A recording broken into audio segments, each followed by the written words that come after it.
Peace. So, wouldn't affirmations be a way of being able to control thought? They could be, sure, but you know, essentially, when you're affirming something, you're affirming a particular state. So you can affirm a thought that exists, or you can affirm a state of being that you have visualized yourself as grabbing hold of within your inner vision. So in order to affirm something, first you have to be able to see it, right? So if I'm 290 pounds and I would like to be 180 pounds, until I can properly visualize myself at being 180 pounds, there's no way I can affirm being 180 pounds. But in order to visualize myself at being 180 pounds, I have to have the thought of such thing. So there has to be an inner, your thoughts are like your inner voice.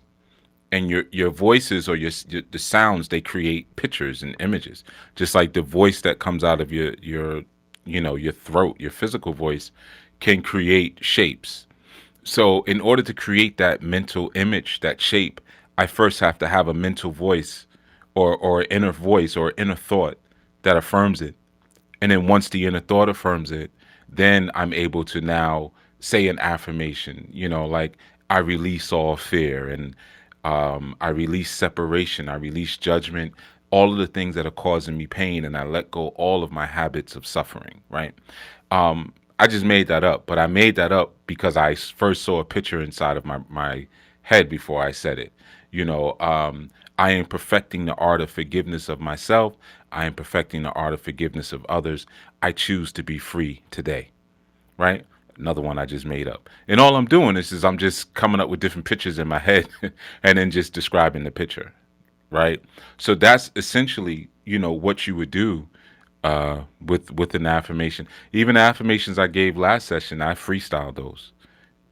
So if you're able to connect um, with those images of attunement to a better spirit, then you can affirm what it is that I see. If you don't see it, then you're just affirming fog. And a lot of us, unfortunately, we do live and walk through a fog. I would also say, in conjunction to anyone, or to interject as well, for anyone who's going through that sort of uncertainty of, am I moving forward in the right direction? Am I wasting my time? Am I fighting against protection? I know sometimes it may feel like things are very difficult, and is it difficult because this is some sort of spiritual test? Or is it difficult because there is some type of spirit saying, I'm trying to make you not go that way. I'm trying to help you and you keep fighting me. And one of the things that I would suggest for everyone to grab hold of is a concept that you cannot you cannot practice doing until you practice being. Being precedes doing. And a lot of times, the reason why we have such uncertainty on the principles of what should we be doing, and how do we enhance our life or augment what where we are, or what we're doing, and integrate certain things, is because we have not come to a proficiency of being what we are first.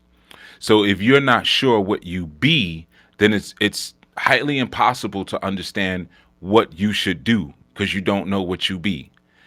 So there's, I know Jonathan initially asked about the integration of fear, and it was something else. It might have been affirmations, which are not things that I would necessarily integrate, but I could be making the wrong implication by misquoting. So if I am, please forgive me for that.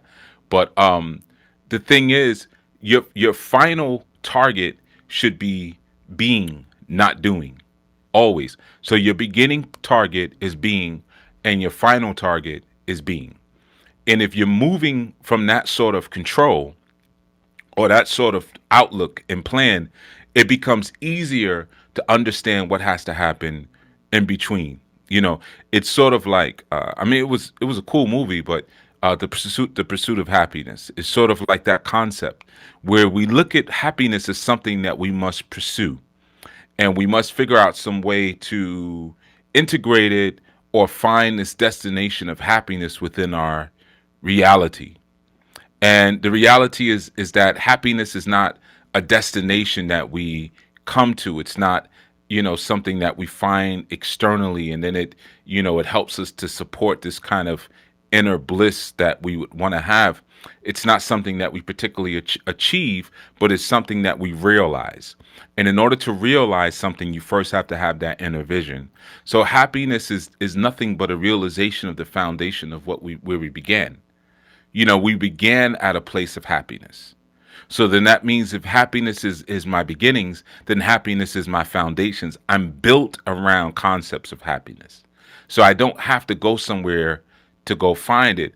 I just have to fully realize that it's it's it's within me. And there may be certain affirmations or practices that we take on in order to realize such a thing. But like I said, your freedom and getting to that freedom is a destination, even though it's a destination within your thinking, within, your freedom and your kingdom or your queendom is all within your head.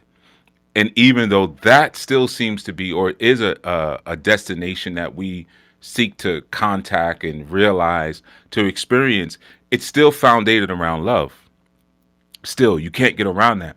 A lot of times we're uncertain, like again, answering that question, how do we go there? Where do we go? Am I doing the right thing? Because we haven't realized love first.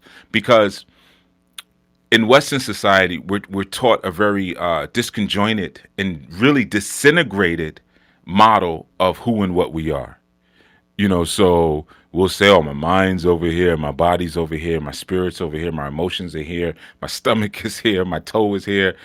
Each thing is kind of acting up and doing its own thing.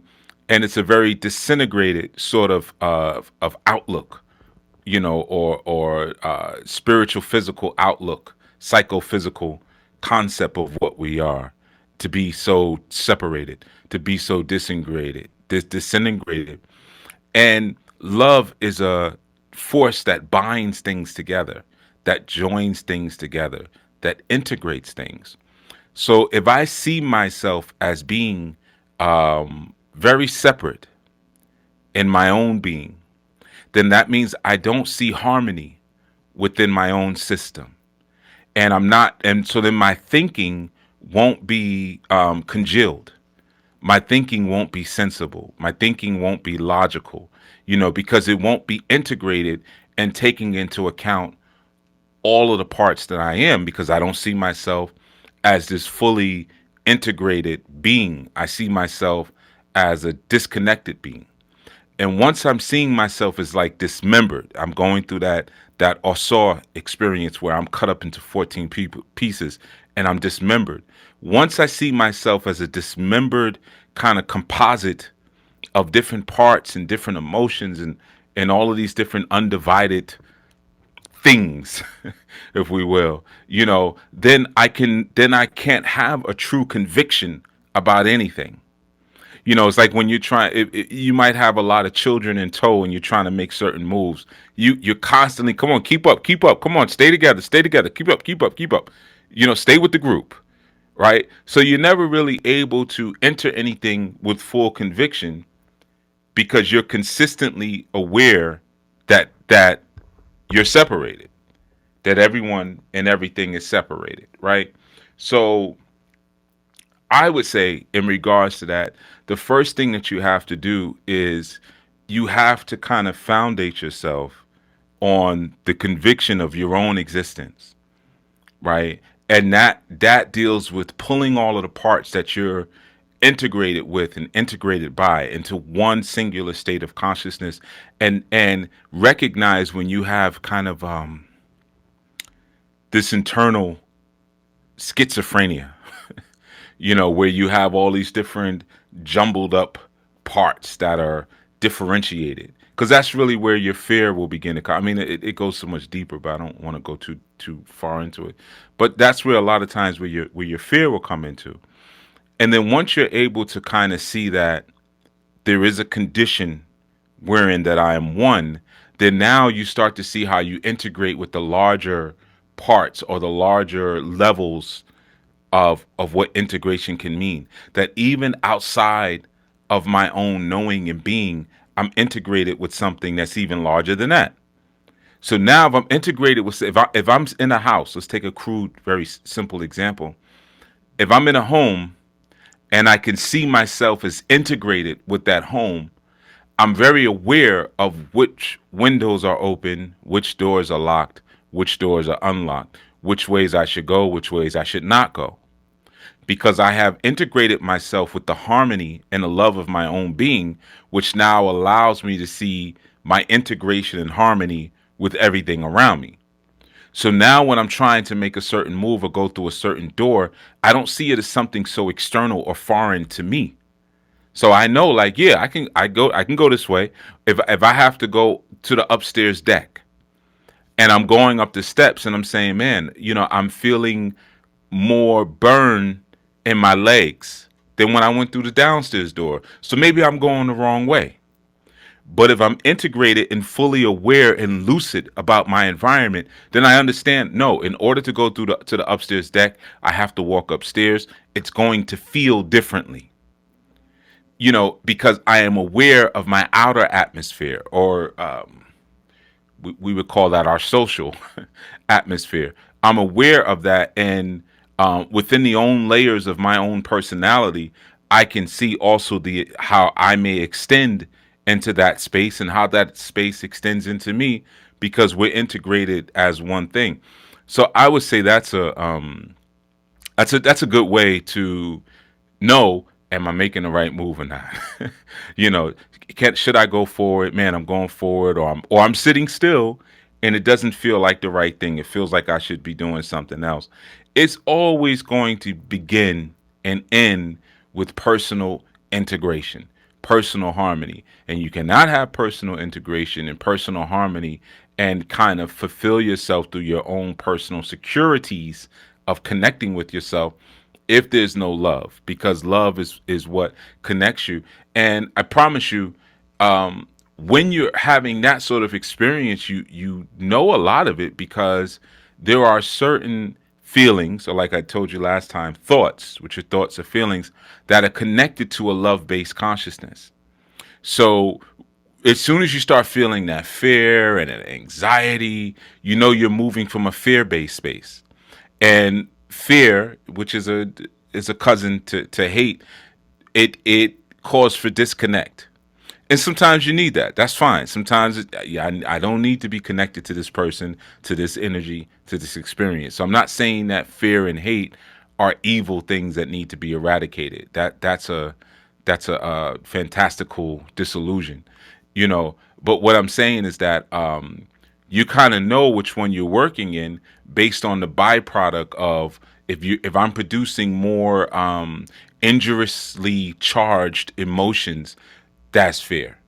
If I'm producing more healthy charged emotions, that's love.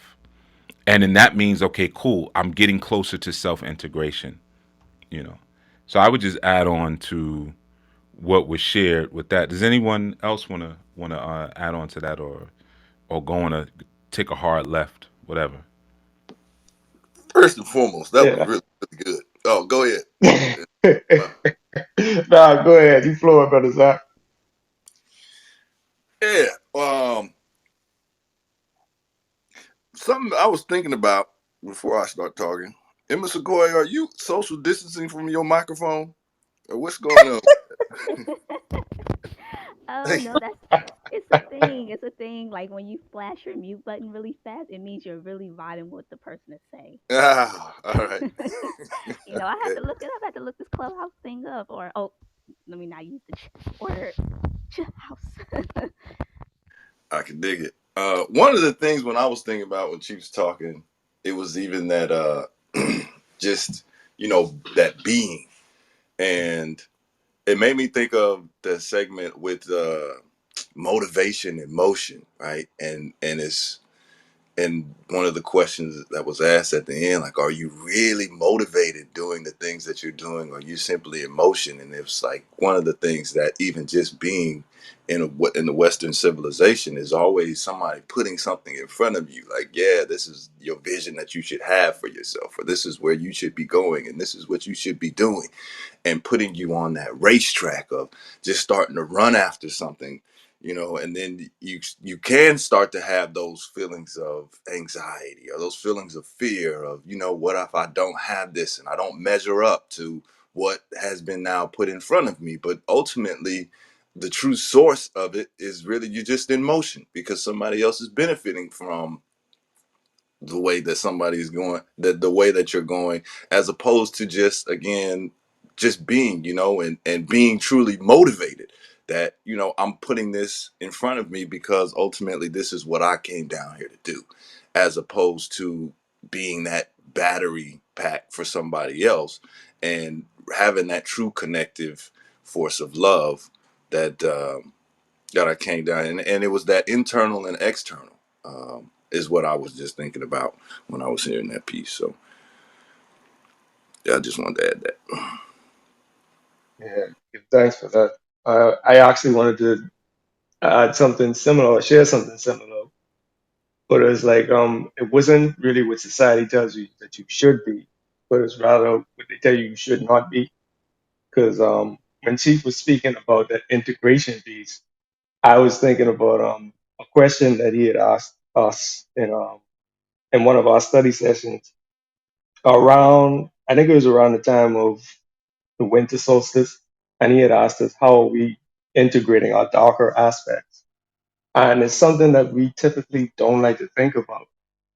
Um, the aspects of ourselves that we think may be dark, or the things that society may tell us that are dark, things that we basically don't want to acknowledge, so that would be like you should not question your reality, or you should not um, leave a steady job for what it is that you should have been doing before you even took that job. You know, all of the things that are you, but you sort of go through that process of it's like adding to the dismemberment. Society already tries to do a number on you from infancy to um, what we call adulthood. And then we sort of further the process by making decisions that are basically based on what people tell us we should do or we should not do. And it takes us away from the being.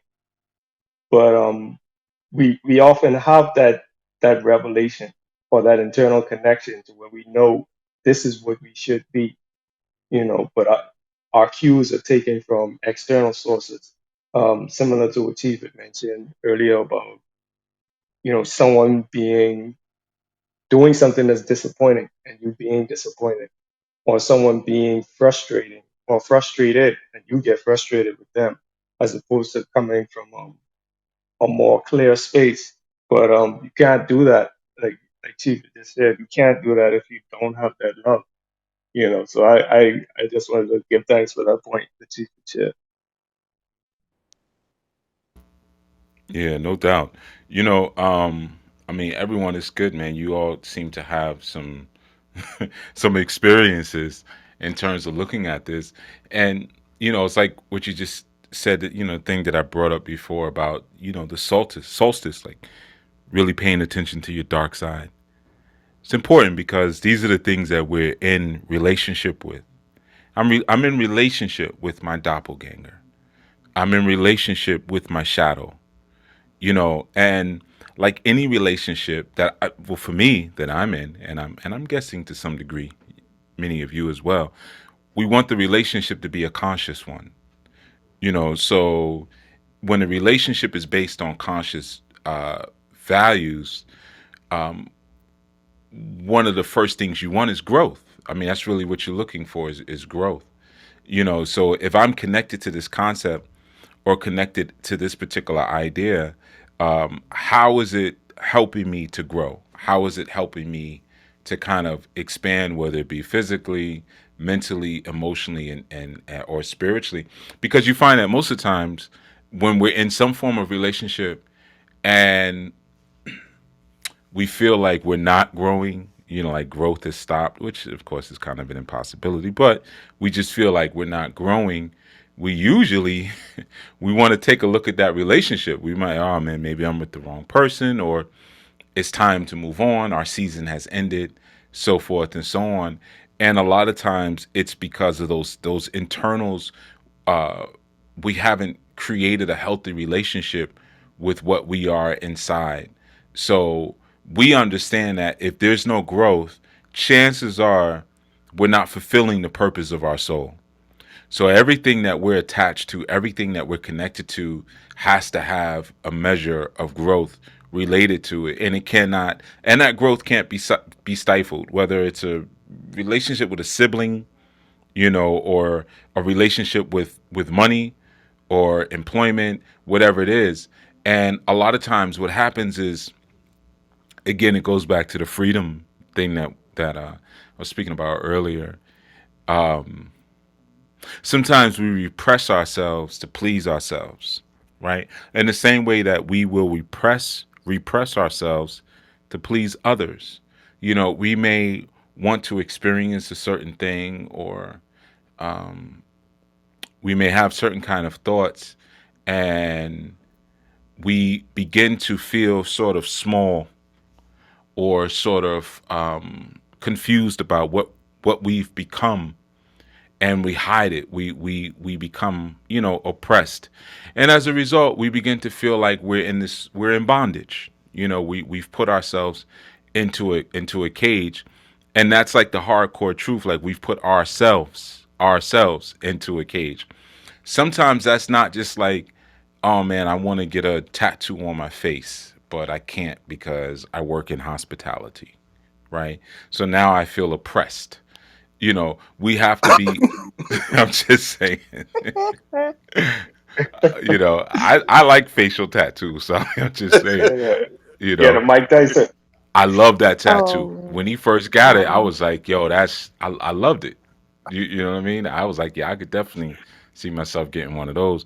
Or if you ever watched the old movie Papillon, and there's a scene as a guy's got a giant butterfly tattooed across his face. I love stuff like that. I could do that all day. No ice You know. cream cone? Nah, this ain't the game. I'm good on the ice cream cone. I'm kind of lactose intolerant, so I must be no ice cream cone. But so yeah, you kind of we avoid doing certain things like that. We put ourselves in our own cage, and a lot of times it's because of a relationship we have with ourselves. It's not even like the job or whatever, or another person. It's how we're relating to the different parts of ourselves, where it forces us to cage ourselves in, and we lose, again, opportunities for expansion. We lose opportunities for freedom, because that scary aspect of growth that takes us into the unknown a lot of times destroys what our relationships could truly be. And as a result, the relationship with ourselves, the relationship with our adventure of life, it loses its aliveness. And again, no different than like a love relationship. Sometimes it's just, like Too Short said, she just used to you. Like, you just, we lose that sense, because the aliveness is all done, and we're not internally processing. And when we do internally process, we condemn ourselves. That internal condemnation, man, is a serious trigger towards destroying your path of growth, in life. And Yeah. one of the ways that I would, just thinking of my own personal journey of destroying my own growth, is one of the things that I adopted, which wasn't a healthy per se affirmation, was I'm waiting on the Lord. And it was just like a basic way for me to just get out of stepping out of that growth and not knowing and stepping into the unknown. Nah, I'm just gonna wait on the Lord, and I'm gonna wait on my instructions, and yeah, that's what I'm gonna do. I'm gonna just chill, as opposed to me looking at it in the sense that you already got your instructions and you're waiting on something that has already fulfilled what it was supposed to do. And if that thing has already fulfilled what it was supposed to do, well then now what are you supposed to do? what are you going to leave behind that somebody can now look at and use that as a blueprint in order to start moving forward. But ultimately, that was just a way for me to cover up my own personal fear of not moving, as opposed to, you know what? it's like you said earlier with somebody going to the gym, and if I'm at 280 and I want to get to 180, well, I'm not going to sit here and say, well, I'm supposed to be great at it as soon as I get in and know how to move the weights and know how to do this. I use all of these different things to say, nah, because I'm not great, I'm just gonna chill. As opposed to me, you know what? I need to start somewhere at least in order to be great and go in here, and it's gonna burn. That stairmaster, that's gonna hurt. Hey, that you get on that treadmill, it's gonna burn, right? It's gonna hurt. You may now you can't start off on level 13. You may have to start off just walking a little bit and then get off and take a break and then get back on.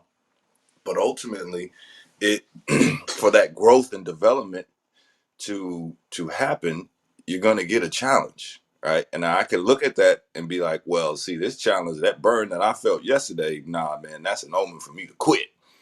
Nah, nah, no. That was for you to go beyond, push beyond your own personal limitations that you have put on yourself.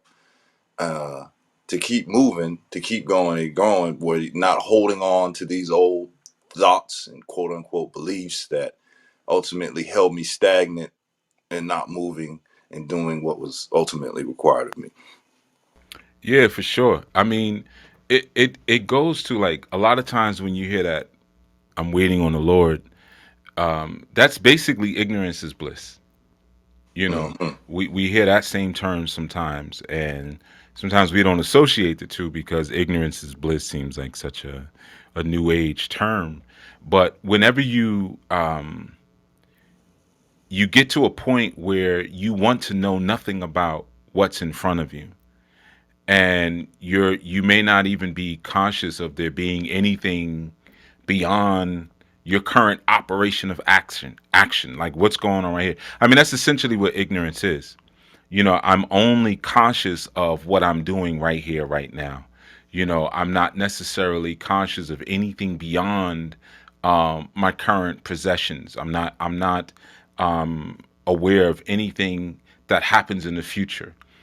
I'm completely in the present, right? So of course there's a disconnect in consciousness from the awareness of there being something beyond myself, but also there's a disconnect in what I may do repercussively. If I do this, this is going to happen, that's going to happen, that's going to happen. I throw all of that out and I'm only in this moment right here. Now what happens is that I'm happy as a result. If I'm not thinking about tomorrow, I'm not thinking about I'm just thinking about right now, then I'm going to be happy. No different than how a child is. I mean, if we could all, as adults, laugh and play all the time, we would be happy. It's a very kind of quick fix, if you will. Um, so ignorance brings a sort of happiness because it's a disconnection from being aware that there's something outside of you. So ignorance brings it's going to be happy automatically, um and if I know that my physical being is not secure, it doesn't matter. It's like a very scary sort of insecurity that you're placed into when you're only focused on that instance of how your ignorance can be bliss, or like when you say I'm waiting on the Lord, meaning I'm just going to do what I'm doing right here right now, Hmm. and I'm not going to think about how to move from this point to that point, even though I'm speaking about a creator that has no concept of time. So there's no way that I could be waiting on the Most High because the Most High moves in an instant. The only person that's bound by time is me. So if anybody would be waiting, be the Most High waiting for me to do something, Right.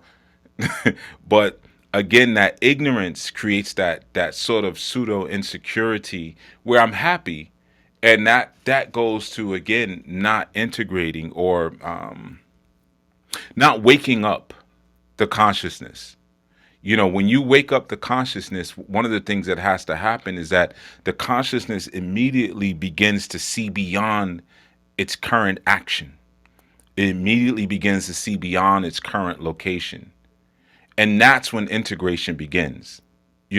So a lot of times, like, we'll have deja vu moments, or we'll have dreams about certain things happening, and then they come into being, and that's the beginning of integration. And it sometimes is a very slow process in understanding what it actually means. People will jump and say, "Yeah, I'm like that." I'm like, "Nah, it's not a quick thing."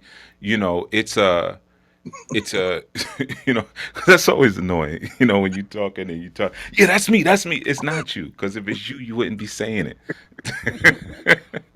Nobody who's Notice really me. doing it says it. That sounds just like me. Yeah, it's just like me. Yeah, see, I'm at that level, chief. So that's what I'm talking about. I'm at that level, man. We see eye to eye. No, we don't see eye to eye. No, we don't. Don't put that on me. You over there and I'm over here. All right. So, people You always saying quick. exactly what I was thinking. Right. That's exactly what, all you doing is saying what I was saying. All you doing is just saying what I already knew. All right, then get off the phone. Yeah, you just confirming everything I was thinking. Right. I, eye to eye, more like eye Right. to kneecap. That's ignorance is bliss right there. It's like whatever is going to happen is only going to integrate itself into my moment. It's not going to, there's not going to be an inward attunement, which is directly related to the experience that I'm encountering, whether it be this person, whether it be whatever, this moment. Um, there's nothing that's going to take me beyond my current level of my conscious experience, and sometimes intuition will help to take you beyond that moment. Being able to utilize intuition is a gift of that thing as well, man. But yeah, man, waiting on the Lord, and yeah, sure, there may be times where the Most High would say, "Go here and wait." Yeah, yeah, yeah, sure. Um, I don't want to Hmm. totally, discredit those times, but we do know that there are certain common phrases that we have been taught that are phrases of the ignorant. And it is through those phrases that we stifle our freedom, or again, we create very weird situations. It's like what I was speaking about earlier. Even when it comes to sex, a lot of times we have very weird sex because it's not sex that's based around freedom. What are we really doing here? Or like I said, those relationships, we're not really looking at the value of our relationships. When you're truly looking at entering into what you do with consciousness, you're not attached to what happens at the other side of it. Who cares? Like, when you hear people ask questions like, well, if I do this, so then this is gonna happen. As soon as I Hmm. hear that question, I already know that you ain't gonna get it. It doesn't work, because if you're attached to an outcome, then you're not gonna grow. The growing happens even within, again, a conscious peering. You should be attached to the value of growth. That's it. It doesn't matter where it takes you. Or, I met somebody at work and I think I like them, and if I get with them, they live in that condo that I had applied for and I couldn't get in, and maybe we'll get together and we'll move in together. And now I'll have a lakeside view instead of where I'm right now. My condo, I'm looking over the parking lot. So maybe if I get with this person, I'll have that view. You're attached to that. There's no growth in there. Hmm. As opposed to sometimes you might get with someone and it's like, this person makes me feel very uncomfortable. This person Yeah. is always challenging what I'm saying, and not necessarily directly challenging. It could be just be their presence makes me want to take a look at my own fantasies and look at, the veracity of what it is that I fantasize about. This person is always urging growth. And then it has to be on the other side. Do I urge growth in this person? See, that's when you go outside of that selfish bubble. Hmm. Sometimes it's a one way kind of thing. So that's even when it comes to my demons, right? I don't kill all my demons, right? So you have different levels of growth within the magi or within your own power, right? Sometimes you got to ignore your demons and you got to use affirmations to block them out. You're not there. You're not real. You're not real. Yeah, yeah. That's a level. Mm-hmm. Sometimes you got to try to exercise certain demons where you get them out of your system. And then sometimes you get to a point, and I can say I'm to that point where I straddle them joints. Like I saddle them. I get a saddle, put it on top of the demon's back. All right, let's come on. What are you doing? What are you doing? Yeah, be like, What? you getting it with no Vaseline. You know what I'm saying? Oh Like, wow. Wow. This wasn't the deal. right, exactly. Oh, where you think you Hold on, going? Get back over here.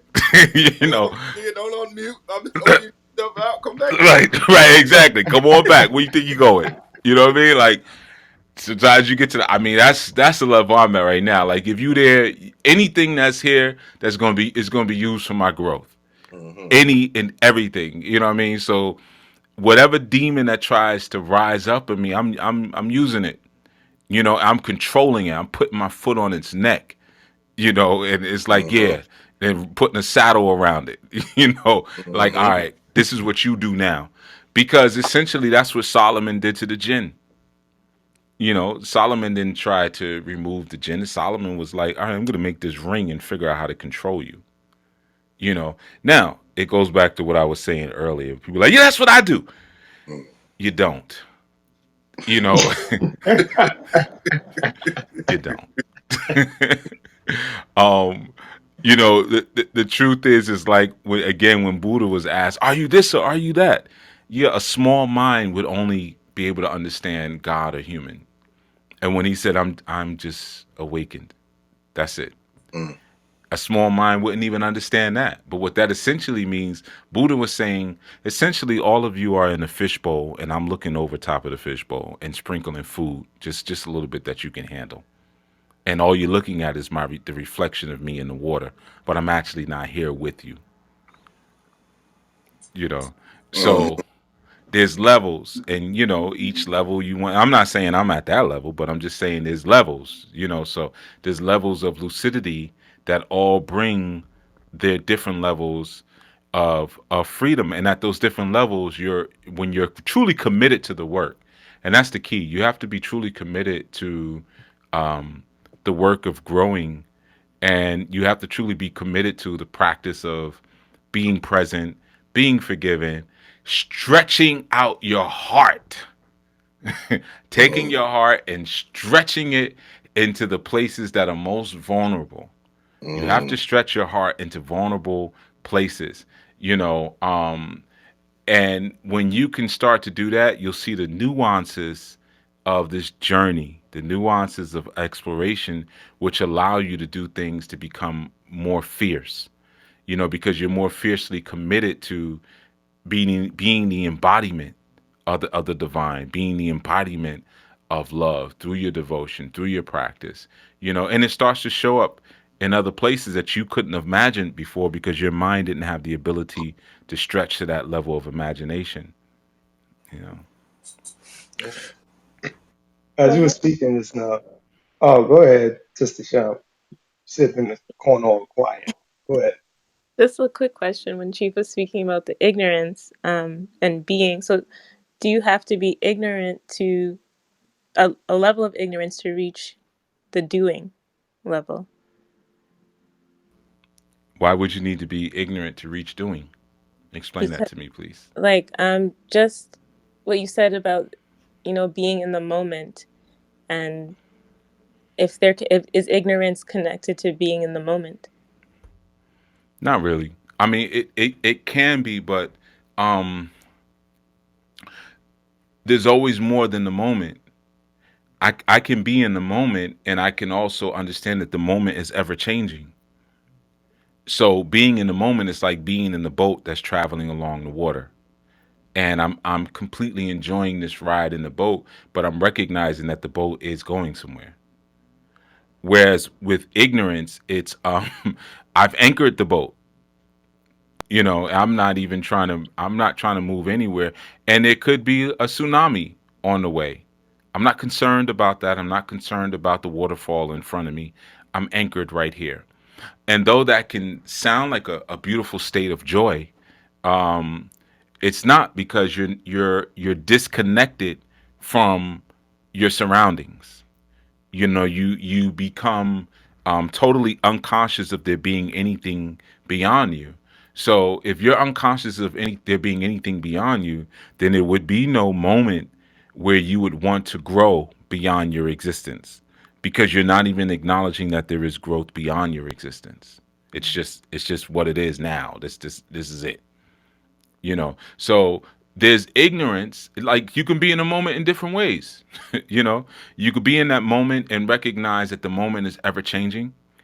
And I'm riding the wave of the moment, just like now. Like, I started off, I quoted the Kama Sutra and was building on freedom, and then we went down so many different chambers, and I didn't say, wait a minute, let's get back to the Kama Sutra. I didn't keep bringing us back to that. In fact, this segment was not going to be about the Kama Sutra. I just decided to just talk. It was actually a freestyle segment, right? So that's being in the moment. All right, where are we going? Okay, here comes Antonio. Here comes Sequoia. She's going to take it. This, da, da, da, da. So we're riding with it, but we're in the moment that we're creating through our own fate. And our fate is created through our words. So through our words, we're going here, we're going there, we're going there. Um, but that's not the same thing as the bliss of ignorance. The bliss of ignorance is so blissful because I am completely detaching myself from anything outside of myself.